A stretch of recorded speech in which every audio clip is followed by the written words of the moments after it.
It's time to engage, educate, and empower with TraceyMaxfield. Hello again, everybody, and welcome to another edition of Engage, Educate, and Empower, the podcast which aims to highlight the social issues, life challenges, and day-to-day problems our children, teenagers, and young adults are dealing with globally. Now, as you're very well aware, it is a very challenging and stressful time for everyone as we're now dealing with the COVID-19 pandemic. I want to take a very quick moment to remind everyone that as we practice social distancing and either mandatory or voluntary self-isolation, that we need to remember not to forget our kids. Recent reports on the news have indicated, sadly, that not only has domestic violence increased during this time, but also child abuse. Cyberbullying is now an absolute epidemic. So just because your kids are not in school, sadly, bullying is continuing in the form of cyberbullying.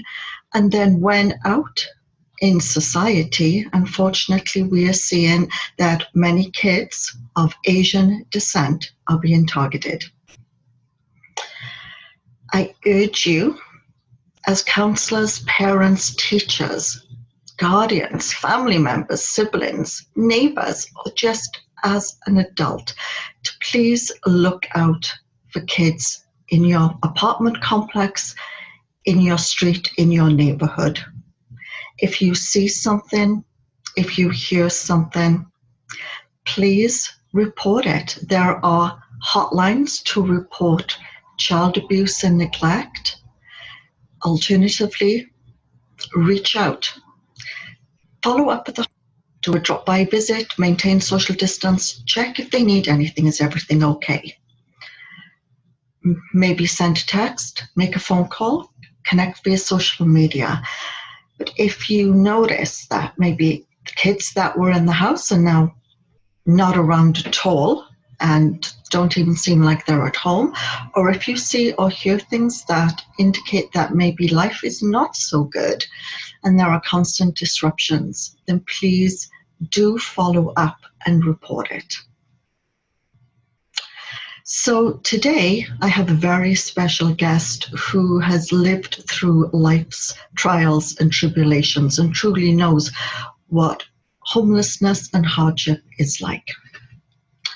Janae Kreitner is a best-selling author, CEO and founder of Grandmother's House of Hope, as well as several other incredible outreach programs. Jeanette has overcome many trials that have helped her grow and fueled her desire to help others. She is a great example of turning life's harshest lessons into life's greatest blessings. After repressed memories of childhood sexual abuse surfaced in her mid-30s, Janae experienced a series of unfortunate and catastrophic events, including a relationship with a controlling man that ended badly. She found herself homeless in California with a young son to take care of.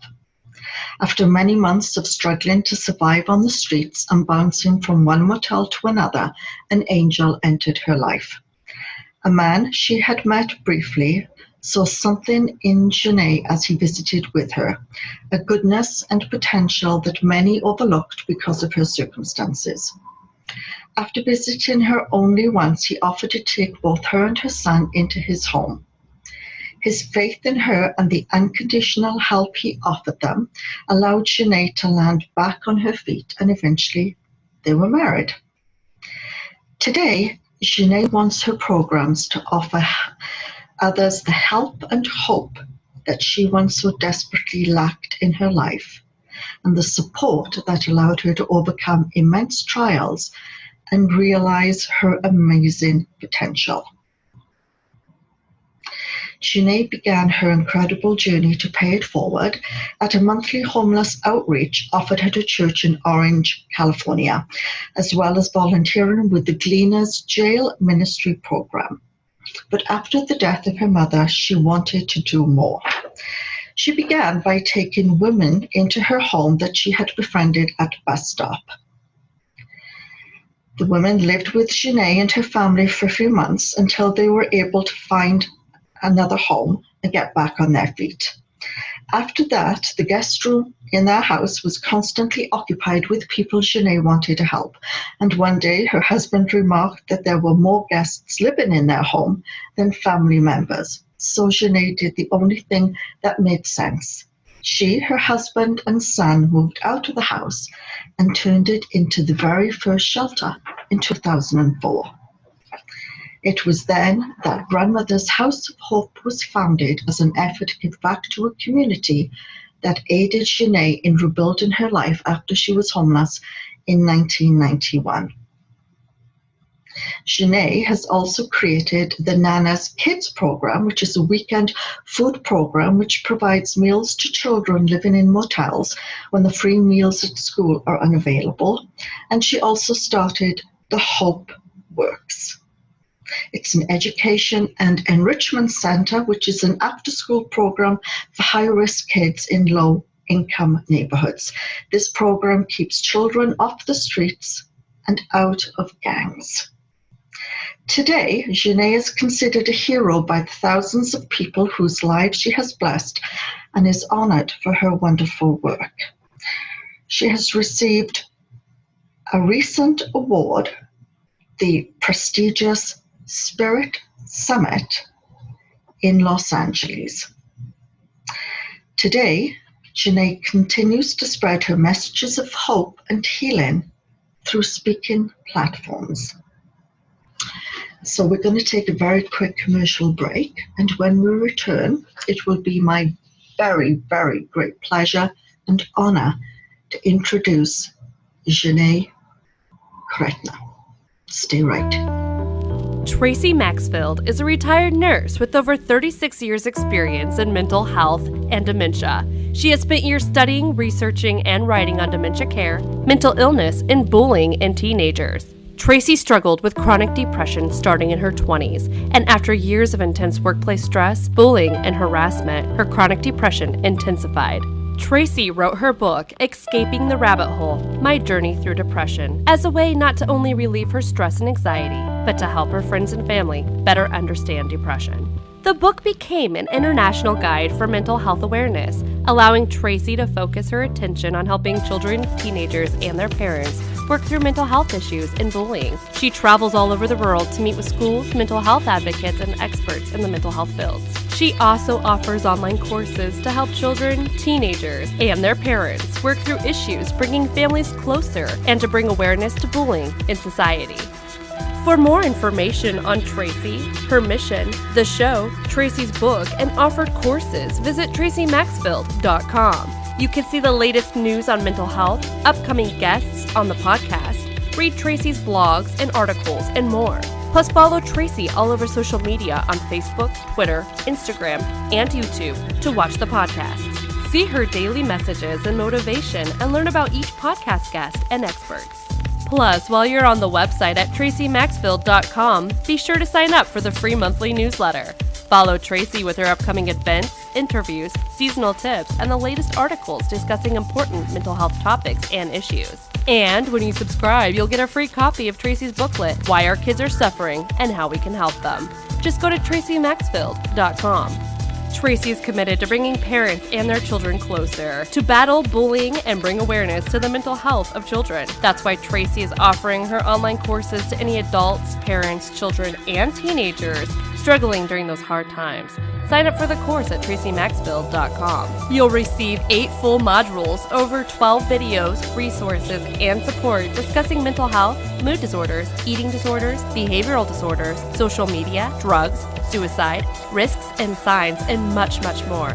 Plus, you'll get access to Tracey's private Facebook group for individuals going through the same thing you are. Connect with others and share ideas, support, and motivation with Tracey helping along the way. Tracey's online courses is now for a limited time available for only $158. See all information online at TraceyMaxfield.com, where a brighter future is possible.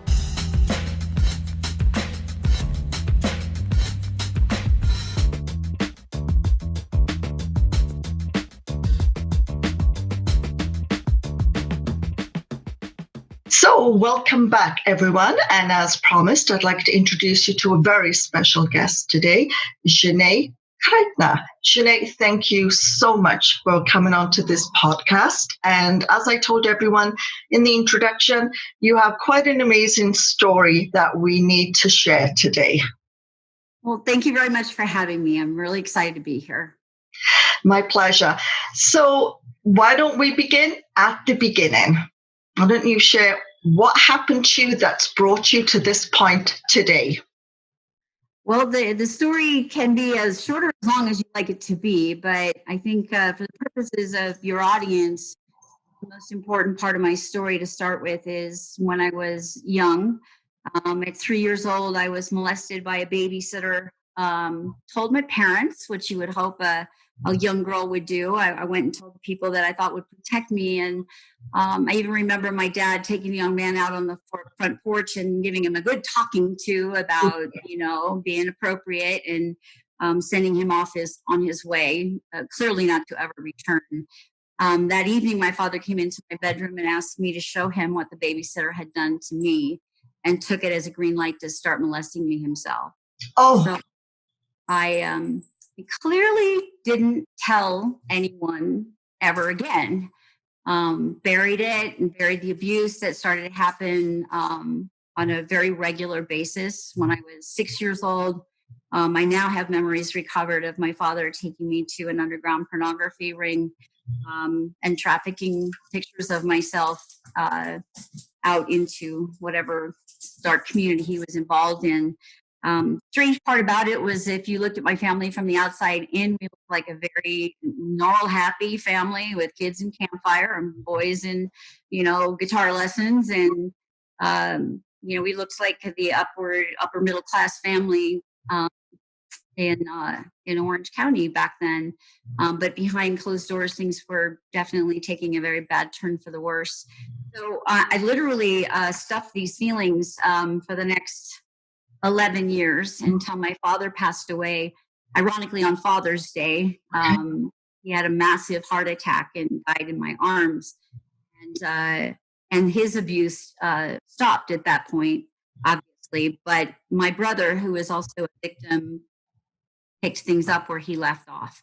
Oh. And so we, at the time, were living in Ohio, returned to Irvine, California for my last 2 years of high school, and the abuse continued for my 15th, 16th, and 17th year when I left home to go to college.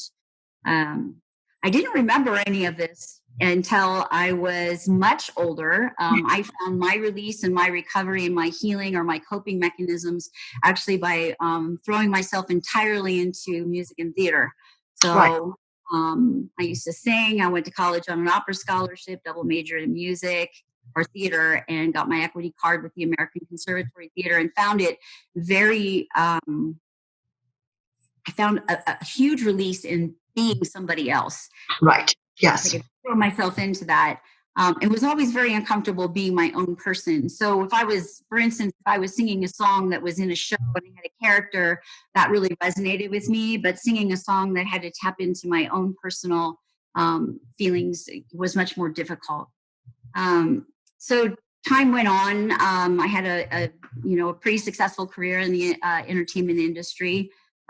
Doing musical theater, my love. And when I was 34 years old and I had a 3-year-old son, I did a show called Homeless, a street opera. Again, kind of an ironic twist, because I played a woman who was she was 9 months pregnant, a heroin addict, and homeless. And when I was playing the part, nothing other really connected to me, but the story of her past and my past were very connected. So she had grown up in a similar situation, although socioeconomically very different. And her mother had not protected her from her father. And these things were lighting up like in a really very similar way, but still not resonating with me until the show closed. A family member took me out for breakfast and told me what it had brought up for him. And it was like that classic scene in a movie where memories start falling into place and you realize that things that you had just kind of tucked away were highly inappropriate. Okay. Completely fell apart. So within 3 years, I was homeless on the street myself with my then 6-year-old son. On January 24th, 1994, I spent the night in a phone booth with my then 6-year-old son. And it was right after the Northridge earthquake and didn't have a penny I had $20 in my pocket and 2 suitcases. Oh my goodness. Rollers in those days. Yeah. So my life story is about coming back from that. It's about finding a spiritual awakening and a purpose for my life. So now my goal in life and my mission in life is to run the nonprofit charity that my husband and I founded called Grandma's House of Hope, where we help people get back on their feet from a homeless situation and address hunger issues for youth. Awesome. So your son, obviously, that must have been a very, very difficult time for him trying to make sense of what was happening. As the years progressed, how did he handle it when he became a teenager? How was he doing? By the time he was a teenager, I knew that. I'm super proud of my son. I'm always amazed when I talk to people about where we were in that phone booth that night. And at the end of sharing my story, I can bring up the fact that my son is now a very respectable police officer for Amtrak PD, and then for the BNSF Railway. He's a special agent now, also a reservist in the Army. Awesome. And he plays a pretty kick-ass bagpipe. Good. Love it. He was able to compete in Scotland when he was 18 years old and placed 4th in the world. But the journey there was not easy for him. And, there were many times when I noticed, he would go out into the front yard and he would just thrash around with heavy metal music in his ears and just, I could see the aggression just wanting to leave his body. He was a black belt in Taekwondo at, I think, 16. One of those kids where you actually could hear the wind whip when he moved. Right now he's learning how to dance the shag. Sweet. Yeah, it's an exceptional young man. I'm very proud of him. But certainly not an easy journey to come through what he did and taking the decisions that he made to turn things into good and into service makes me very proud. And it's kudos to you as well, because I think children go through so many different experiences and some are very, very less fortunate than others. But if you have love and support and guidance, I think that those are the kids that kind of move forward more purposeful and have more compassion and understanding, I think, for others. But definitely, you were a mom, but you were a great guidance and a role model as well. And I think that's what's helped him keep on that track, because in the work that you've done, especially with your center, to try and keep kids off the street and off, stop them joining gangs, he could have also gone down that route. Yes, he could have. And, to be fair, he watched me struggle with addiction during the course of time that I was trying to cope with, the fact that my family turned their back on me when these right. came up. So I used substances. I drank, and I used cocaine to try to numb those memories and numb the process that I was going through. And he had to watch that, even though I had custody with his father, and thought I was hiding it from him. You can't, right? Right. Kids are aware. And we've had conversations about that, since then. And I think it even more so would have been easy for him to follow down that same pathway. So I'm really glad that he actually chose to be a quote unquote straight edge in high school, Yes. with no drugs, no alcohol, no sex. I don't know if he kept true to all of those things, but he definitely took a stand very early that he was going to really step past what had happened in his past and what he'd been exposed to. That's awesome. That's awesome. So you opened Grandma's House of Hope. Yes, we did. Yeah, which is just amazing. And that's, as I said, after hearing your story on another podcast, that's why I felt, okay, this is so relevant and needs to be shared. And it's obviously still going strong. You've also introduced lots of other programs that you support and that you help. What prompted you to do the program for the kids, especially who are in low-income families and we consider high risk? That's our Nana's Kids program. And I think, everybody has a bottom they hit at one point or another, especially when you're homeless. You remember a particular moment. And for me, that was one afternoon when, by this time, mind you, I had arranged for my son to stay with his paternal grandma during the week and go to school. And I would do whatever I needed to do to make sure that I had a nice motel room to bring my son to on Friday afternoon and keep him with me till Sunday. And it was on one of these occasions when I literally had change that I was counting out on the counter for to pay for the motel room that night. I think I had somewhere in the neighborhood of 27 cents left over afterwards. And we walked out of the motel office with a key to the room into the parking lot, which was adjacent to a Carl's Jr. And we could smell those hamburgers cooking from across the parking lot. And he looked at me and I knew what he wanted. And I need to buy him a 99-cent hamburger. I will never forget that. We went to a room, you go to a motel room and they don't stock it for you. Your cabinets don't have food in it. You're lucky if there's, water you can drink in the room. And I certainly wasn't staying at lush motels with my son. So I will never forget that moment of being a parent and not being able to feed a hungry child. So when we got back on our feet, a little family project that we put together was to put 10 bags of food together as a family. And we would take them over to the local motel near our home and we drop them off on a weekly basis, 10 bags to the property manager. And he would make sure that it got out to any family that looked like it was in need. And that really stuck. That stuck. So when we started Grandma's House of Hope, we expanded. We now are serving, we served our 3 millionth meal a year ago. Wow. Kids and families living in motels. And our specific criteria is that they're on the free lunch program at school.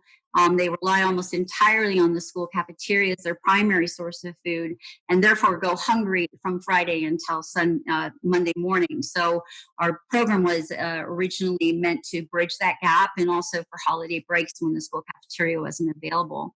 Currently, in this climate with COVID, we were serving around in the neighborhood of 175 bags a month for Nana's Kids right now, each of them containing enough food for 28 meals. And all of our program sites have begged us to increase our distribution because there's such a need for it. In our area, you have to go to the school with your children every day to get your breakfast and lunch.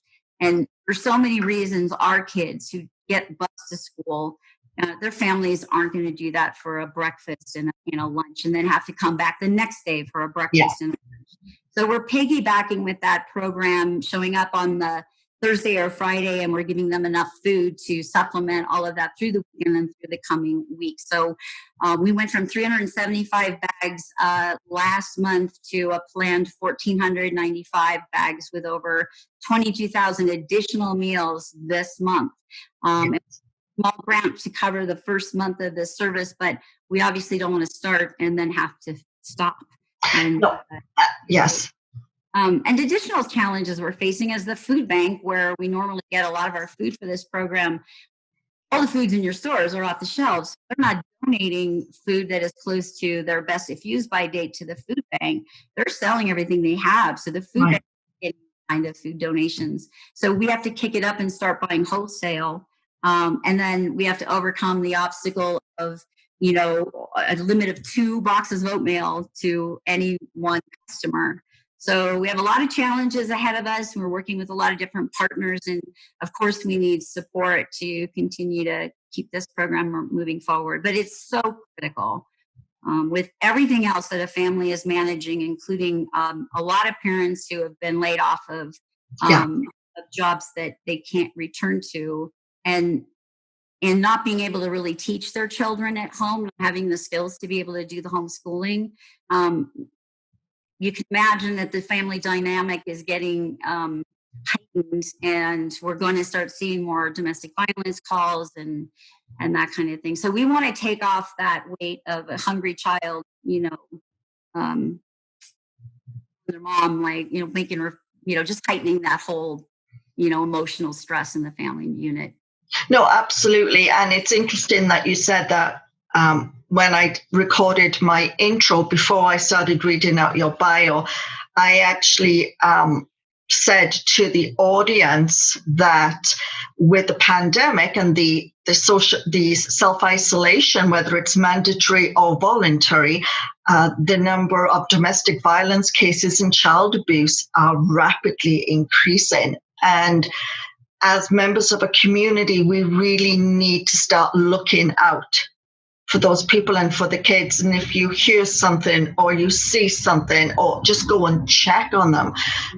Because, we've seen already in one state, there's been 5 children in just under 2 weeks deceased due to abuse in the home. And we know it's a stressful time for lots of people. And everyone has different ways of handling these challenges, and sometimes they resort to not so nice ways, and our children are the ones that end up ultimately paying the price. So with this present pandemic we're not seeing any end in sight right now. Is your health center still open for the high-risk kids that are from the low-income families? Sure. In addition to our Nana's Kids program and obviously our shelter program for people who are experiencing homelessness, we have a center called HopeWorks Education and Enrichment Center, and it is actually on site at a low-income Section 8 housing complex where we have 2,500 square feet, and we get to offer the families, after-school programming, adult education, early childhood development, and so on. And sadly, because of the 14-day and now extended 30-day stay-at-home orders by the governor, we're not allowed to bring the children to interact into the club after school. We are able to facilitate referrals and help for the families. We're certainly doing a lot in the way of food, not only from our Nana's Kids program, but we work with Bracken's Kitchen and the Anaheim White House to provide hot pasta and meals to our families as well.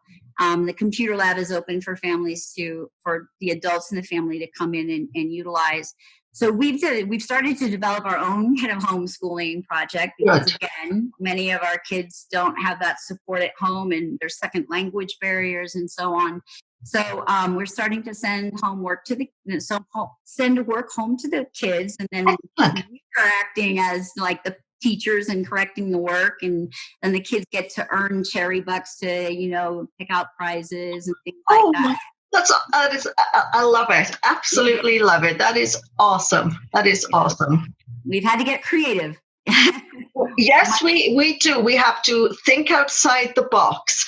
But I think that is amazing. I absolutely love that. So I have to give kudos to my program manager over there, Linda Turner. She's really coming up with some incredible ideas to keep the kids engaged, to also keep our interns from local colleges who've been working with engaged as well, because they're looking at losing their internship hours potentially. So we have found really good ways to get them to work, creating ideas to keep the kids engaged, and we're managing it pretty well right now. That's super. Not having them all with us and yelling and running around all over the place, but we're doing the best we can. No, because I mean, this is the time when we need love and connection and validation and to know we're not alone. And it's tough when there are restrictions put in how many can meet. And then the 6-foot social distancing, we are starting to learn a whole new communication method. Yeah. And, it's going to take some time to adjust to that. So I'm such a hugger. So this is brutal to me. Well, and it's interesting. I've just recently retired, but I was a nurse for 37 years. And always a hugger as a nurse. But as Tracey, I was not a hugger. And then after I fell down the rabbit hole and had my acute depressive episode and suicide and went through that healing process and wrote the book, which brought me to the work that I'm doing now, I think it was because I was in that dark place, isolated for so long, that when I emerged, I became a hugger. And people that have known me always, now I automatically reach out and hug. And I know the power of touch. As a nurse, that was very important. But now, and they're just looking at me going, oh, that's not you. That was never you. And I'm like, no, it is. And from your own personal experience of life on the street, and, then dealing with those repressed memories. After you've gone through something which really takes you almost to the pits of hell, and then you claw and fight your way back out, you emerge very differently. And I think the majority of us, I would like to say, emerge as better people, changed but more purposeful. I mean, you absolutely. And human connection and that emotion connection definitely plays a significant part. So yes, it is. It's very difficult with me. I keep forgetting myself because I want to go, and then there's this little voice that says 6 foot, 6 foot, 6 foot. Right. And for me, I've always, our mission at Grandma's House of Hope is to empower the invisible. And I felt very strongly from the very beginning at Grandma's house, because when I was homeless, I felt like people couldn't see me. And, right. and more than that, they didn't want to take the time to understand the complexity of what was going on with me. It was, like I had a lot of people, family, friends, whatever, that just kind of would look at me and say, that happened a long time ago. Why can't you just get over it? And it's like, you don't get it. It's all like happening for the first time right now. Like I just had to say, and I felt like nobody really could see me. So at Grandma's house, I made it a personal pet project to know everybody's name in the program. So I think I did well until we prepped over 115 clients. So going to the house meetings every week, it would be a moment where I would go up to that woman or that man, and I'd look them in the eyes and I called them by name and give them a hug. And I could see it click every time. Oh, saying, well, Janae knows my name now. Like she sees me, so losing now, we're going to be at 190 beds with 17 different shelter sites this year. And I just don't have the ability anymore to remember everyone's name. And I miss that a little bit, but I've tried to instill that in my staff so that they can continue that practice. And it is. And I mean, the same thing applies with children and teenagers. And, when we're doing the podcast and we're talking about all different aspects of life for them and what they deal with, is that they need to be included. And as you said, no one wanted to take the time to get to know you or to hear your story, because we all have a story. And the same is true with kids. We know mental illness has increased, bullying has increased, drug addiction, suicide. I mean, it's an epidemic right now, and we're losing our kids. And you need to listen to them. You need, I think always when a child or a teenager has something to say, then we need to take that time to listen to them, because most of the time they don't want to say anything. It's like, yeah, I'm fine, leave me alone, whatever.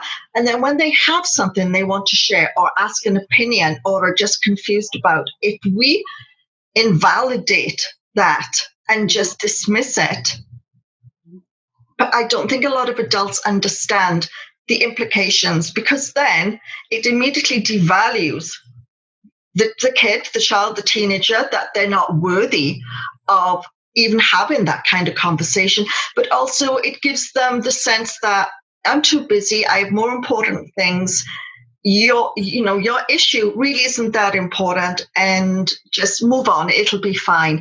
And then when it comes to something maybe a day or weeks down the road, they're reluctant to even open up because they're afraid they're going to get that door closed. Mm-hmm. And I mean, as adults, sometimes we can have that stronger voice of saying, oh, listen to me, I have something to say. When a child or a teenager does that, then they're seen as a tantrum or attention seeking or acting out. And, always say in the podcast to adults, to parents, whatever the relation of this child or teenager is to you, listen to what they have to say. It's the greatest gift that you can give them is your time, and to listen to them and be non-judgmental and just listen to what they have to say. Because lots of times you don't even have to figure out the problem for them. They can figure it out if you listen to them and kind of give them a little bit of guidance. So I think it's important when you stress, like, yeah, no one was listening to you and you had the voice. And so we do. And it's very sad that today it's the same thing. Homelessness is increasing. I mean, and the fact that kids are starving, it just breaks my heart, because I believe everyone is entitled to a roof over their head and a full belly every single day. When in your grandma's house of hope, you have women, now you've introduced men, which is great. Obviously, they're coming with families, yes? Actually, no. Our program are individual homeless. Okay. Experiencing homelessness.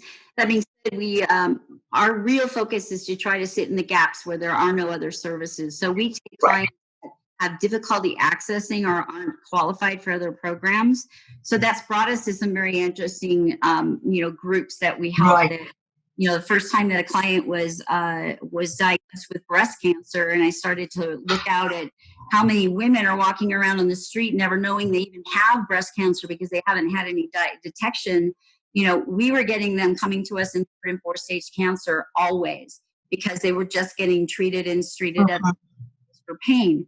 So we started a program called the Healing House that worked entirely for women who had terminal illnesses or cancer or debilitating illnesses that they needed to focus on getting healed physically first before they could move into the rest of their program of trying to get permanently housed and getting a job and back on their feet, one thing before the other. And at the time, there were no programs that existed where you didn't have to come in and your first order of business was getting a job. And if you didn't have a job, you couldn't stay. Additionally, we work with women who are in the last trimester of pregnancy who can't get into a shelter program because they haven't been able to follow the pregnancy for the first 2 trimesters. And then they can have their babies with us, and they can also join our program if the children are under 6 months old. Okay.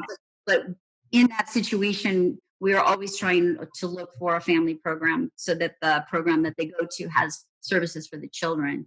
So we do a lot of reunification work, because if you are trying to get into a family program and you don't have your children 51% of the time, you can't get into the family program. Yes. You have to start somewhere, and you have to be living somewhere where your children can visit and where they can eventually do the overnights and the weekends that get them to that place where mom can take over the 51%. So we do that. I really love to watch that process. I'm a foster parent myself. My husband and I are involved in a really specific foster care program called TIFCO. It's Treatment Foster Care Oregon is where it originated, and it's all about positive reinforcement models and getting the kids turned around and kind of not looking at what they might be doing wrong, for focusing entirely on everything they're doing right. And they have a wraparound team that's amazing. But all the kids we've worked with have been extremely traumatized in one way or another. So on my end, it's nice for me to share with the ladies in our program who sometimes look at foster parents as the bad guys or threatened, by that situation and whatnot. My husband and I got into this specifically to say, we're not looking to adopt anybody. We don't want to keep your kids. We want to see you get back with your kids. Right. So when they hear that, I've had a couple of my clients, I've definitely say, you foster my children. And I was like, it doesn't really work that way, but but I think it's good for them to see that, a good role model on the other side of somebody who's invested in really trying to get the family unit back together, if that's the appropriate thing to do. I agree. And that's absolutely awesome because, kids need role models. They need love. They need support. They need building blocks so they can, learn to develop their own coping strategies and how to navigate the world out there, because we've got a cruel world out. And if they're of a different culture, or if they're of a very low income, poor family, then they have even more challenges to come up against. So, kudos to you. I just absolutely love everything that you're doing. Now, before we wrap up, I actually can see your book behind me on the bookshelf. Is that right? So that'll be awesome. Bring it up so we can see. Resurrecting Hope, Overcoming the Invisible Violence of Child Abuse. Awesome. And so obviously it is your life story. It is. Yes.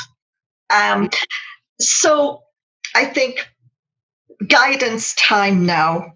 So if there's someone watching this that, is homeless or soon to be, or knows someone on the street that they may pass every single day, and they're thinking, why is she out there, or why is he out there? What is their story? What would you ask them to do? What would you encourage them to do? I honestly feel like you need to follow your own heart and your instincts. And I know, people take hard stands, like I won't give a homeless person any money. And I think that as a general rule, it's better to hand somebody a meal than to hand them cash. But yes. The flip side of that, I have to tell you the story that sticks with me. And I know this gentleman's probably forgotten he ever did this for me, but I was on my way to pick my son up from school when I was struggling, and I ran out of gas. The time I was living in my car, and I ran out of gas, and I was broke. I got out of my car. I sat on the little median right next to the car, and I wept. And this man stopped, and he asked me what was wrong. I told him. He not only went and got gas and brought it back and put it in my car, but then he handed me $20, which in 1994 was a lot of money. And I remember feeling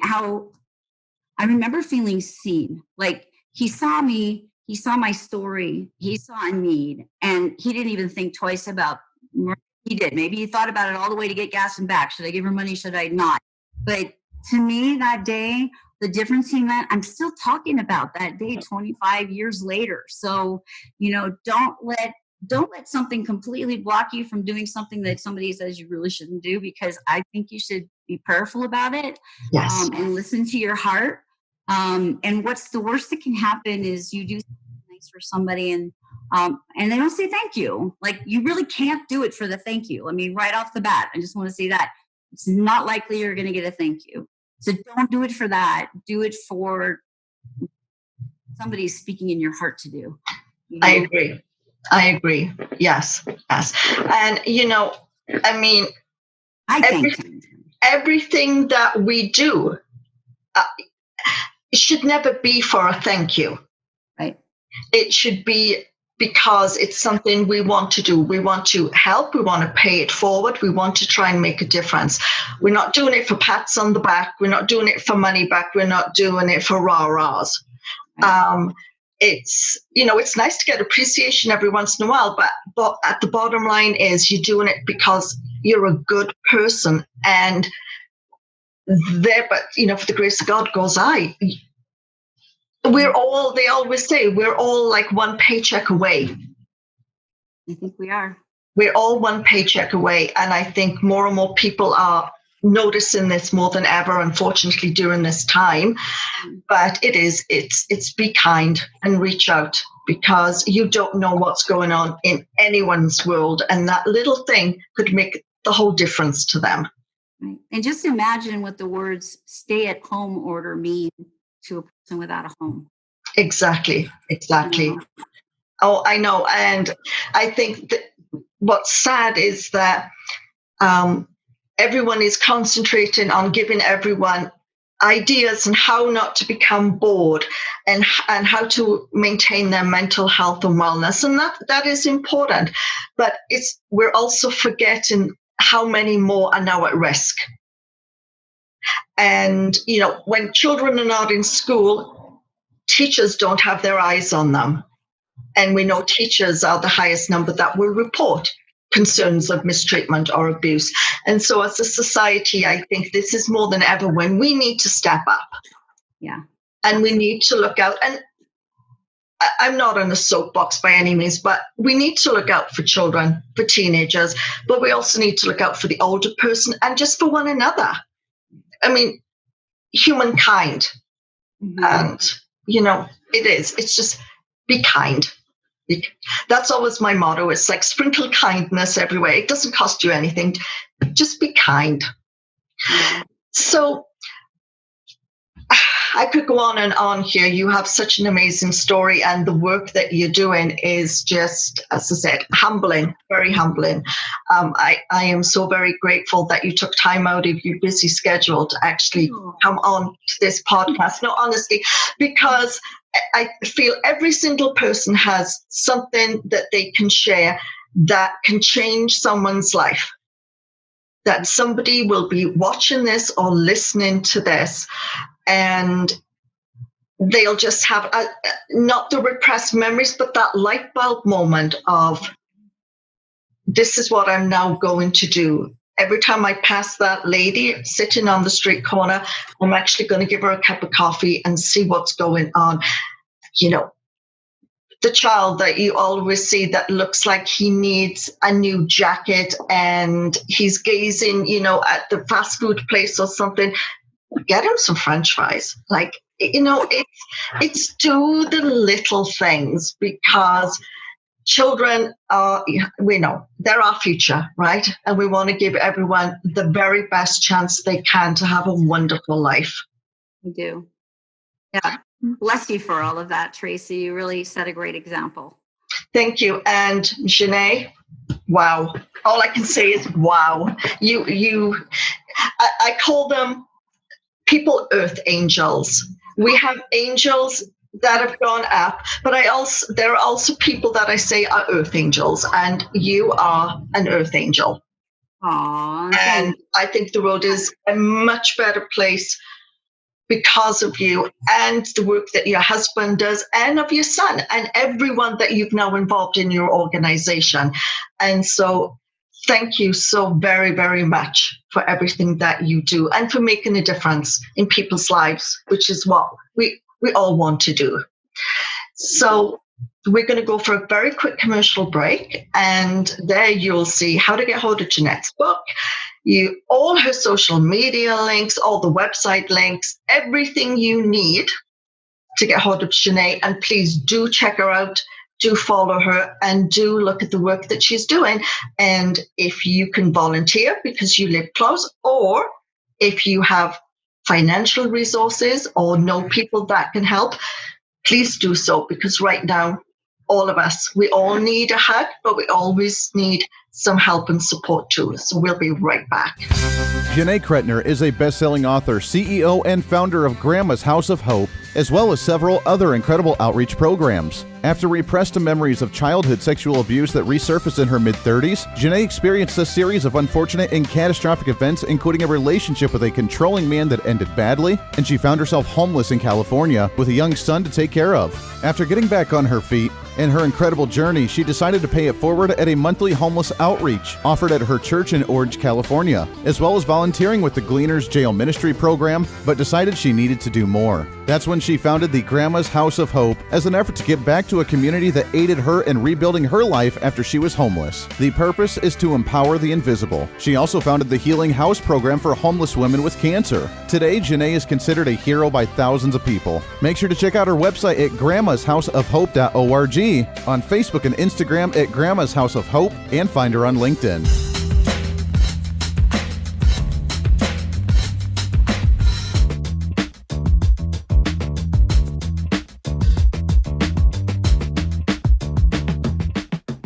Welcome back, everyone, and I hope that you enjoyed today's podcast with Janae Kreitner. What an amazing, amazing lady. Honestly, I'm humbled and just in awe. And that's just the difference that one person can make. So imagine the difference we all can make in the world around us, especially to help our children and teenagers everywhere. So in closing, I'd like to thank you again for joining me for another episode of Engage, Educate and Empower. And we'll be back again, same time, same place next Thursday with another amazing guest. And I think my parting words are, please reach out and check on kids, on adults, on older people during this very, very stressful time with the COVID-19 pandemic. And if you have kids at home, even if you're going stir crazy because you're homeschooling them or because they're under your feet and you're anxious and scared yourself, please take the time to listen and be there with them and to tell them how much you love them. And so I bid you all a safe, healthy, and happy week. Please take care, everyone, and we'll see you again next week. Bye-bye.